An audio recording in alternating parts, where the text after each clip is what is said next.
Sometimes really roomy, baggy hoodies can be really comfortable when you're lounging at home, but there are those times when I don't want my hoodie to look like a potato sack on me. I would much rather it look like this on me. It looks much more appealing, much more flattering. Well, how do we do that? I don't like long intros. Let's get into this. Start with your hoodie inside out, exactly like this. And let's identify the problem we have going on. It's the side seam right here. It goes straight up and down. I don't want it to go straight up and down. I want to give it a nice V-taper. Same with these sleeves. They're way too baggy. Let's fix this. And well, how do we do that? Should we wash it in hot water and then put it in the dryer so that it shrinks? No. Why shouldn't we do that? Because everything will shrink about our hoodie. We don't want everything to shrink about it. We don't want the bottom to be shorter. We don't want the sleeves to be shorter. We just want this midsection in our sleeves to fit much better. So hands down, unequivocally, the best solution is this. I took some sewing pins and my fabric measuring tape and I just measured everything out. The bottom of my hoodie goes from 1 inches all the way up to 18 inches up here. And I have sewing pins working up in 4-inch intervals starting at 2 inches at the very bottom down here. And as far as the distance from the edge of my sweatshirt for all of these pins, this pin starts off at 1 inch. This pin comes into 1.5 inches. This pin comes in from the edge to 2 inches. This pin comes out to 1.5 inches. And then this pin only comes out to 1 inch. And same with my sleeve here. I have pins starting right there at my armpit seam, going in 4-inch intervals all the way down to the cuff. And each of these pins are measured at 1/2 inch from my original stitch. And there's a really good chance that you have never done anything like this before. And if that's you, I'm gonna give you a couple of pro tips. My measurements are not going to be the same as your measurements. Take your fabric measuring tape and put some pins in here, and then what I want you to do is go try it on. Try it on exactly as it is with these pins in here. And look at the orientation of my pins. I have the pointy side of my pin facing that way. This is the blunt side. What does that mean? Well, that means two things. One, when you go to try it on, you're not gonna stab yourself as easily. It's gonna slide on your body and whoa, look at that. I'm not stabbing myself. Great. And in the event that you do like the fit, well, you can either carefully take your sweatshirt off with these pins still in here, or you can remove the pins and just put them back in. That being said, let's go take care of this bad boy. Start off by sewing a couple of millimeters forward and then press and hold your backstitch lever, sew backwards by a couple of millimeters, which is going to lock in your stitch and prevent it from unraveling on you in the future.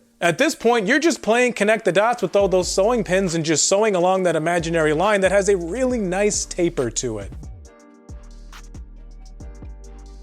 Once you get to that last pin just before your armpit seam, just keep going through your armpit seam and continue to play connect the dots with that first pin in your sleeve. Once you get to your sleeve, there's not going to be any tapering going on. All of the pins in our sleeve are about 1/2 inch, so you can just keep going on all the way down to the cuff. But once you get to that last pin before your cuff, start to taper it out and be very gradual and smooth with your taper so that it's not aggressive, thus not causing any dimples. At which point you can just backstitch it again to lock it in, and guess what? You just made a stitch. This is the finished product. Look at our original stitch here. And look at this nice gradual taper. Cut off all the extra fabric all the way up through the sleeve, leaving about 5/8 inch in this space right in between here. And that's gonna fray on us, so we're gonna want to seal this off too. So go ahead and move your dial up a little bit and put another zigzag stitch right on the edge here to prevent it from fraying. Still maintains that great elasticity, and it only took you about 10 minutes in the same amount of time that it would have taken you to put it in the washer,